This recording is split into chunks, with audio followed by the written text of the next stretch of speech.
Assalamualaikum warahmatullahi wabarakatuh. My name is Miftahul Saida from Faculty of Dakwah and Communication, majoring in Islamic Broadcasting Communication. Pada kesempatan kali ini, saya akan mereview materi tentang how to be a good leader. Bagaimana cara kita menjadi pemimpin yang baik. Tapi sebelum itu, mari kita bedah dulu dari how to be a good leader-nya. How itu adalah cara bagaimana kita menjadi good leader. Lalu good is about perspective. Jadi good itu adalah perspektif, karena some people may seem something as a good things while the others may seem it as a bad thing. Jadi ada beberapa orang yang menganggap suatu hal itu sebagai hal yang positif atau yang baik, namun ada juga beberapa orang yang menganggap suatu hal tersebut itu tidak baik atau negatif. Jadi good itu adalah perspektif. Lalu tadi kan sudah dijelaskan bahwa how itu caranya, good itu perspektif, atau bisa disebut good itu dia tuh amanahnya atau tanggung jawabnya, dan yang terakhir itu leader. Apa itu yang dimaksud dengan leader? Jadi leader adalah seseorang yang mampu menggerakkan suatu massa atau mengkoordinir suatu kelompok untuk melaksanakan atau mencapai tujuan bersama, mencapai tujuan yang sama.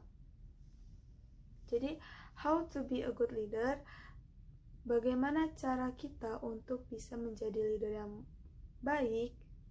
Itu pertama, skill apa sih yang harus dipunya oleh seorang leader yang baik. Nah, skill yang harus dipunya itu ada 3, yaitu komunikasi, tanggung jawab, dan percaya diri.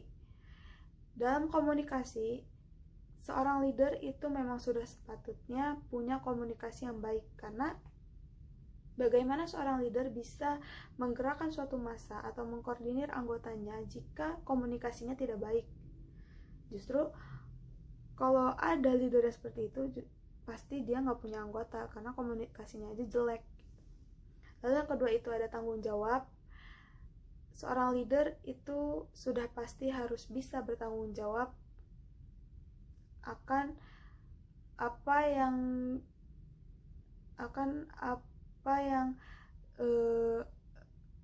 dia sepakati dengan anggotanya. Jadi leader itu harus punya tanggung jawab antara dia dengan anggotanya, antara dia dengan orang-orang luar. Lalu yang ketiga itu percaya diri, karena menjadi leader itu dia tuh sudah pasti harus percaya diri, karena balik lagi ke poin yang pertama, yaitu komunikasi.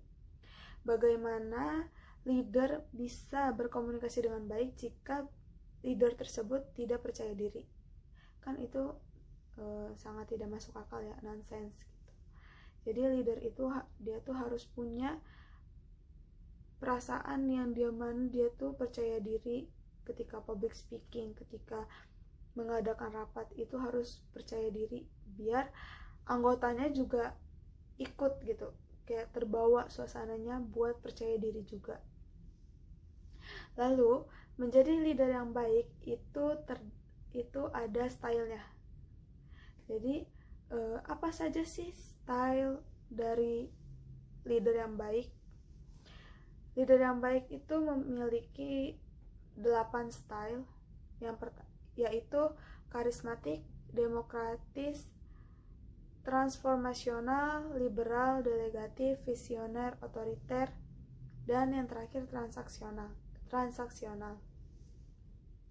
Dari karismatik ini itu pemberian dari Tuhan ya. Jadi kayak kita sendiri tidak tahu, tapi yang namanya karismatik itu bisa dibuat. Jadi kayak seorang leader itu harus punya karismatik, karena bagaimana bisa dia menjadi leader kalau dianya aja nggak kelihatan kalau dia tuh pembawaannya seorang leader gitu. Makanya menjadi leader yang baik itu dia harus punya karismatik yang bisa membuat orang tuh kagum sama dia, segan sama dia, kayak mikir dia ketuanya gitu. Lalu yang kedua itu ada demokratis, dimana seorang pemimpin itu tuh harus berpartisipasi aktif anggotanya atau ketuanya dalam menetapkan keputusan.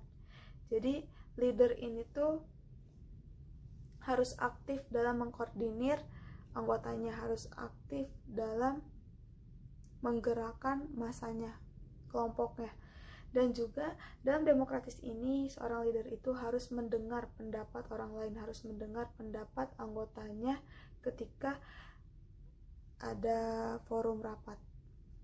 Lalu yang ketiga itu ada transformasional, di mana transformasional ini tuh seorang leader dapat mengubah karakter anggotanya yang dipimpin, mengubah karakter anggotanya dari yang dia pasif menjadi yang aktif, dari yang dia menye-menye jadi yang gitu, dari yang dia malu-malu jadi yang percaya diri gitu. Jadi seorang pemimpin itu harus bisa membawa energi positifnya kepada anggotanya, jadi anggotanya juga bisa positif. Lalu yang keempat itu ada liberal, di mana liberal ini tuh artinya bebas. Jadi maksudnya itu membebaskan anggotanya dalam yang baik-baik, gak mungkin yang buruk-buruk juga. Jadi kayak liberalnya di sini tuh membebaskan anggotanya dalam berpikir, dalam berpendapat, dalam menyampaikan ide gitu. Jadi tidak ada batasan untuk kayak yang ini mikirnya segini aja, yang ini mikirnya segini aja, yang ini mikirnya segini aja, itu nggak ada. Jadi kayak leader yang baik itu tuh membebaskan anggotanya untuk berpikir, untuk menyalurkan idenya. Lalu yang kelima itu ada delegatif. Nah, delegatif itu apa sih? Delegatif itu dimana seorang leader dengan anggotanya itu tuh berdiskusi masalah mereka, mendiskusikan suatu masalah dengan anggotanya. Nah, di dalam diskusi masalah ini, delegatifnya itu seorang leader itu memberikan kesempatan pada anggotanya, pada kelompoknya untuk menyalurkan pendapatnya. Jadi dalam forum rapat itu kayak mereka mendiskusikan masalah. Nah, di dalam diskusi masalah itu sudah pasti ada yang berpendapat. Nah, seorang leader ini tuh harus memberikan kesempatan untuk anggotanya dalam berpendapat, dalam berpikir kayak ini masalahnya kayak begini, ini solusinya kayak gini, ini akar masalahnya kayak gini gitu. Lalu yang ke-6 itu ada yang namanya visioner. Apa sih yang dimaksud dengan visioner? Visioner itu tuh pandangan atau wawasan di masa depan. Jadi kayak seorang leader itu tuh dia tuh harus bisa membawa anggotanya, harus punya pandangan atau wawasan ke masa depan, di masa depan. Jadi kayak seorang leader itu harus tahu, harus punya visi misi nanti ke depannya kayak bakalan kayak gimana gitu. Terus ke depannya bakal ada apa, bakal apa yang mau dilakuin. Lalu yang ke-7 itu ada otoriter. Nah, maksud otoriter di sini itu seorang leader punya wewenang untuk memerintahkan, untuk mengkoordinir, untuk menggerakkan anggotanya dalam melakukan sesuatu. Tapi dalam hal yang baik, bukan hal yang buruk ya. Lalu yang terakhir itu ada yang namanya transaksional. Transaksional di sini itu maksudnya adalah seorang leader harus memberikan reward pada anggotanya ketika anggotanya mengerjakan suatu pekerjaan dengan hasil yang baik, ataupun jika ada anggota yang tidak menghasilkan suatu pekerjaan yang baik, seorang leader harus tetap memberi semangat, harus tetap memberi pikiran yang positif pada anggotanya sehingga anggotanya nggak down. Jadi itulah materi tentang how to be a good leader. Karena Tanpa